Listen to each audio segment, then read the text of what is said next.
मशहूर होने के लिए एक बड़ा जोखिम उठाती है और इस जगह पर रहने चली आती है। इसके बाद वो अलौकिक घटनाओं को रिकॉर्ड करने के लिए घर में ढेर सारे कैमरे लगा देती है। उसका मकसद था व्यूज पाना। उसने जानबूझकर घर में कई डरावनी चीजें भी सजाई ताकि वीडियो में और भी अच्छा माहौल बन सके। लेकिन कई दिनों तक ये सब करने के बाद भी उसके फॉलोअर्स नहीं बढ़े। कोई चारा न देखकर एना ने अपनी दोस्त से मदद मांगी जो लाखों फॉलोअर्स वाली एक ब्यूटी ब्लॉगर थी। दोस्त ने बताया कि उसका कंटेंट बहुत फीका है और उसे कहानी में और भी मजेदार चीजें जोड़ने की जरूरत है। लेकिन जैसे ही वो बात कर रही थी, अकेले रहने वाली एना को लिविंग रूम से एक आवाज सुनाई दी। एना को लगा कि उसके कुत्ते ने आवाज की होगी, इसलिए उसने ज्यादा ध्यान नहीं दिया और दरवाजा खोलकर बाहर चली गई। लेकिन उसे पता नहीं था कि उसके जाने के ठीक बाद आवाज सुनकर उसका कुत्ता बिस्तर के नीचे से बाहर निकला। खैर, वो जल्दी ही वापस आ गई और इस बात को नजरअंदाज कर दिया। लेकिन उसकी दोस्त को फिर भी थोड़ी चिंता हो रही थी। एना ने अजीब आवाज के बारे में बताया, लेकिन फिर बात टाल दी। ये सुनकर उसकी दोस्त मिया ने कहा कि वो अगले कुछ दिनों में उससे मिलने आएगी और वीडियो कंटेंट प्लान करने में उसकी मदद करेगी। लेकिन वे दोनों नहीं जानती थी कि अपार्टमेंट में अजीब घटनाएं तो अब बस शुरू ही हुई थी। फोन काटने के तुरंत बाद एना को ऊपर वाले फ्लोर से एक आवाज सुनाई दी। आवाज इतनी तेज थी कि झूमर भी हल्का हल्का हिलने लगा। तभी घर की बिजली चली गई तो उसने अपना कैमरा उठाया और कुछ फुटेज शूट करने के लिए बाहर निकल गई। अंधेरे कॉरिडोर में पूरी तरह सन्नाटा था। अपनी दोस्त की सलाह याद करके एना ने हॉरर फिल्मों की तरह कैमरा चलाने की कोशिश की, ये दिखावा करते हुए कि कैमरे के अंधेरे में कोई है। हेलो।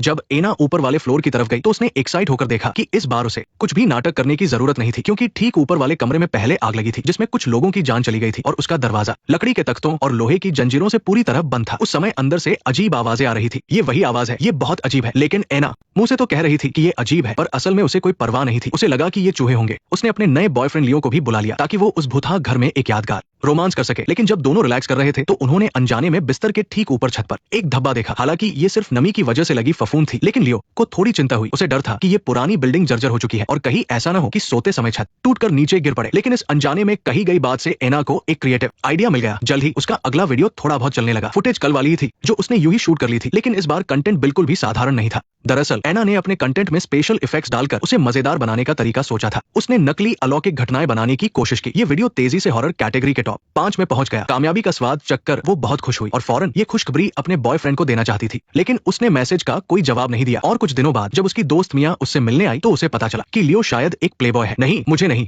लगता। मिया ने बताया कि उसके सोशल मीडिया की प्रोफाइल पिक्चर में अब भी एक बूनी औरत के साथ उसकी फोटो है। ये देखकर एना को राहत मिली और उसने कहा कि वो लियो की माँ है। वो बहुत बीमार है, इसलिए अपनी माँ के लिए उसने अब तक प्रोफाइल पिक्चर नहीं बदली है। लियो ने उसे ये बात पहले ही बताई थी। ये सुनकर मिया का शक भी दूर हो गया, क्योंकि वो यहाँ एक और भी जरूरी काम से आई थी। वो चाहती थी कि एना इस गलत रास्ते पर और आगे बढ़ जाए। तुम्हें इसे और भी डरावना बनाना होगा। ये तुम्हारा ब्रांड है, तुम्हें और भी ज्यादा डरना होगा। लेकिन मैं अपने असली रिएक्शन को कंट्रोल नहीं कर सकती। तो फिर क्या करें? मिया ने अपने अनुभव का इस्तेमाल करके एना के लिए एक अजीब भविष्यवाणी का सीन तैयार किया। यहाँ तक कि मदद करने के लिए वो खुद भी कैमरे के सामने आ गई और असल में बालों के ऐसे खींचने का इफेक्ट जैसे कोई बुरी आत्मा उन्हें खींच रही हो। बस पहले से तैयार किए गए प्रॉप्स का कमाल था। आत्मा को बुलाने की ये रस्म इतनी असली लग रही थी कि एना के अकाउंट पर फॉलोअर्स की संख्या अचानक 10,000 के पार हो गई। उसने फौरन एक्साइट होकर शुक्रिया कहने के लिए एक वीडियो रिकॉर्ड किया, पर उसने सोचा नहीं था कि इस छोटे से वीडियो पर पहले से भी ज्यादा कमेंट्स आएंगे। एना ने हैरानी से अपना फोन उठाया और देखा कि सभी कमेंट्स में लिखा था कि उन्होंने उसके पीछे किसी को देखा है। ये देखकर उसने जल्दी से वीडियो निकाला और ध्यान से देखा तो सच में उसे एक परछाई तेजी से गुजरती हुई दिखाई दी। उसने फौरन उस सीन का स्क्रीनशॉट लिया, फिर एक्सपोजर और ब्राइटनेस को एडजस्ट किया और फिर उसे एक रोंगटे खड़े कर देने वाला नजारा दिखा।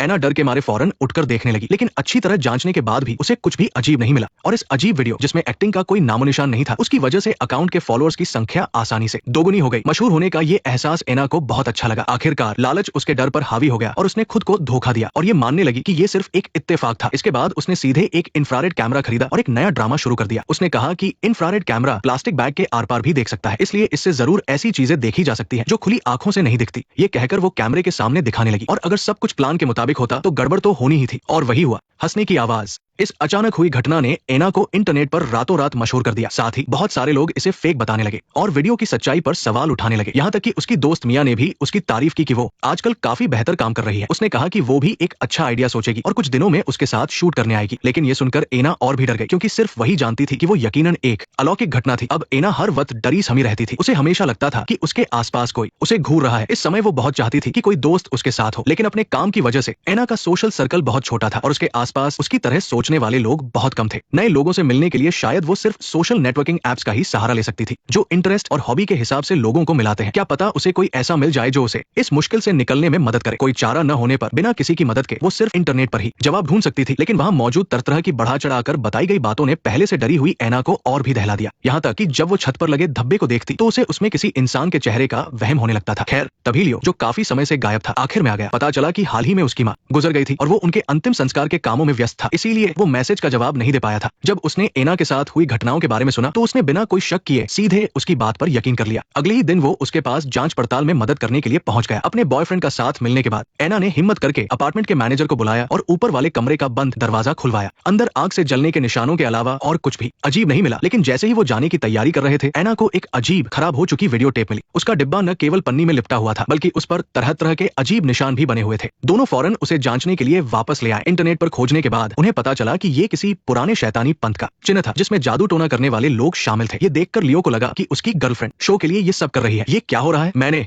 कुछ नहीं किया, मैंने कुछ नहीं किया, मैंने कुछ नहीं किया। अपने बॉयफ्रेंड के समझाने पर एना धीरे धीरे शांत हो गई, लेकिन देर रात इंटरनेट चलाते समय उसे किसी और के सोशल मीडिया पर कुछ दिन पहले के लियो और अपनी दोस्त मिया की एक साथ फोटो दिखी। लेकिन लियो ने तो साफ कहा था कि वो माँ के अंतिम संस्कार में व्यस्त था। ये सोचकर एना पागलों की तरह और ढूंढने लगी। तभी उसने देखा कि उस शख्स ने वीडियो बनाते समय अनजाने में उन दोनों को भी रिकॉर्ड कर लिया था। हालांकि माहौल बहुत शोर भरा था और उनकी बातें सुनाई नहीं दे रही थी, पर उन दोनों का करीबी बर्ताव साफ तौर पर आम दोस्तों से कहीं ज्यादा था। एना को यकीन नहीं हो रहा था कि उसके सबसे करीबी लोगों ने ही उसे धोखा दिया। इससे उसका दिल पूरी तरह टूट गया। लेकिन जब उसने अपने और अपनी दोस्त मिया के बीच के फर्क के बारे में सोचा तो एना ने अपना गुस्सा पी लिया और ऐसे बर्ताव किया जैसे कुछ हुआ ही ना हो और उससे शो रिकॉर्ड करने में मदद मांगी। दोनों ने पहले कुछ सवाल पूछने का नाटक किया, फिर पहले से तैयार किया हुआ म्यूजिक बजाना शुरू कर दिया। जल्द ही शोर मचाते रेडियो से डरावनी हंसी की आवाजें आने लगी। लेकिन रिकॉर्डिंग के बाद मिया को लगा कि इफेक्ट बहुत फीका है और कहा कि उन्हें कुछ सनसनीखेज सवाल पूछने चाहिए। एना को यह सुनकर लगा कि वो उसी पर ताना मार रही है और वो खुद को रोक नहीं पाई। उसने रिकॉर्डिंग बंद कर दी और सारी सच्चाई सामने रख दी। लेकिन मिया ने यह सुनकर कहा कि वो गलत समझ रही है। उसने समझाया कि उस दिन लियो की माँ गुजर गई थी और वो बहुत दुखी था। जब उसे ये पता चला तो वो बस उसे सांत्वना देने गई थी। बात बिल्कुल भी वैसी नहीं थी जैसा वो सोच रही थी। लेकिन एना ने पहले से ही मन बना लिया था और उसने बिल्कुल यकीन नहीं किया। मिया भी अपना आपा खो बैठी और बहस के दौरान बात और ज्यादा बिगड़ गई। मैं सिर्फ तुम्हारी मदद करना चाहती थी, मैं बस तुम्हारी मदद करना चाहती थी, मैं सिर्फ तुम्हारी मदद करना चाहती थी। पता नहीं क्यों, क्योंकि तुम्हारे पास मेरे अलावा कोई है ही नहीं। नेक्स्ट पार्ट देखने के लिए वीडियो को लाइक करो।